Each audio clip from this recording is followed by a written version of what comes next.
the arena in San Juan, Volleyball Central. Oh, the family of Miss Jojo Estacio, the head of Balls Channel 34, where our volleyball replays are being shown. It starts tonight at 6 p.m. for the first game. Dire-diretso na yan. Kompleto. Oh, so para doon sa mga hindi nakapanood ng live dito, Studio 23, when you get home, you can tune in to Balls Channel 34. Naku, yung mga players na yun, nagmamadali to watch it, of course. The kids, Isa and Marga, and of course, Terence Estacio. Joining us here at Volleyball Central, Santiago sends it over. Abante ng dalawa ang NU, gawin mo ng tatlo. Well, Nepomuceno had a clear advantage on that last play. Substitution, Kimi Ahumino coming in for G. Herbacio.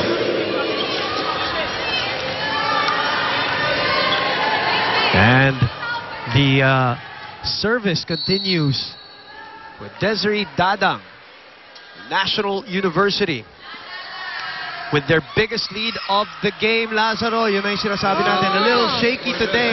Coach Roger will call a timeout.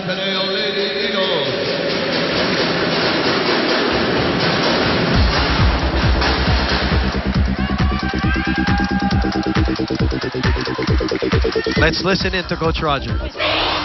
Ang taas-taas ng bola, di abangan mo na. Hindi nandito yung bola sa dibdib mo, tsaka mo itutulak yan. Hindi mo may tutulak yan. Ayusin ninyo yung laro nyo dito sa lab. Jem, ayusin mo yung pagsiset mo. Ayusin nyo yung reception nyo para maka-atake yung gitna natin. Ha? Huwag nyo palalakihin yung lamang. Ganyan.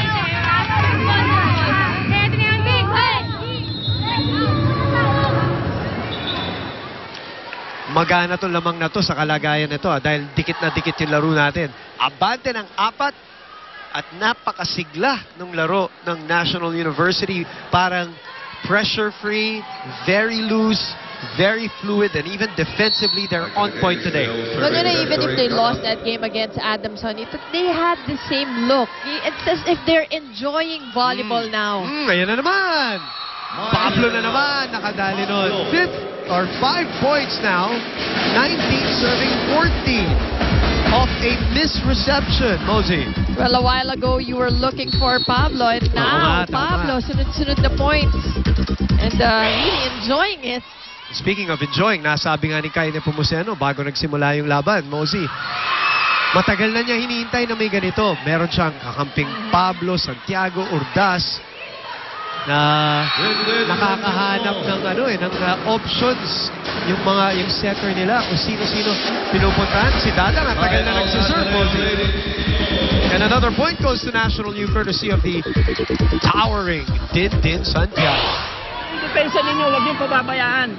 Drop ball na yung bola. Di pa natin makukuha yan. Sabi sa inyo, when you start, mag-umpisa nyo ng may gandang intensity yan. Lalaki ng lalaki yung lamang yan. Padikit na yan sa dulo. Huwag kayo rumisib. Bayaan mo silang rumisib. Umatake kayo ng maayos. Umatake kayo. Mahaba yung blocker nila. Ba't yung pinapaluan ng mababa? Taas yung palo nyo. Your thoughts, Mosey? Well, again, tama si Coach Roger. They have tall blockers. Play it smart. Huwag nyo i-challenge. Of course, sometimes you can challenge the blockers. But, you can have other ways in scoring those points. And secondly, yung depensa, I think yun talaga yung nahihirapan ng Ateneo. That's why he said, yung mga spikers don't receive anymore. Let the backliners get the ball para maka-atake sila. Pumasok na nga yung bago nila, their second-year player, bagong salta ngayon, si Amy Ahumiro.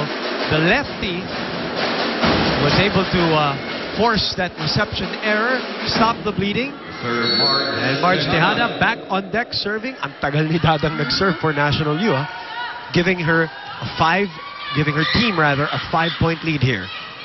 Kai Nepomuceno down the line. Tejada was there. Well, Ahumiro mistimed that ball. It was a sharp ball coming from the first touch. Remember, if NU wins today at malayo-layo pa tayo, they tie Ateneo at the top, and separation between them and De La Salle University as Ho underhand sets this one, and that's too soft in front of Santiago and Urdas, Mosey. Once again, they cannot battle it out with NU at the net move. Hindi talaga pwede. So, you have Dindin Santiago, you have Nepomuceno now, and Urdas in front. Full front lineup. Pinalik na si Gervasio dito, and the roof provided by National U gets them within 2 points of the first set. Let's look at this block on Eliza Valdez, and it was all Dindin Santiago, ang dati niyang kasamahan high school. Valdez tries to get it back. Valdez now getting that angle. We should, this is how it should be. You should look for the angles or go for the off the block hits. Yun yung sinasabi ni Kanina Coach pa, Roger. itaas na lang yung tira. Go for check balls. Good serve. Reyes able to handle it. Cross-court hit, this time by Kai. Points are coming from all directions and from all players of National University. That's why Ateneo having a hard time defending everybody.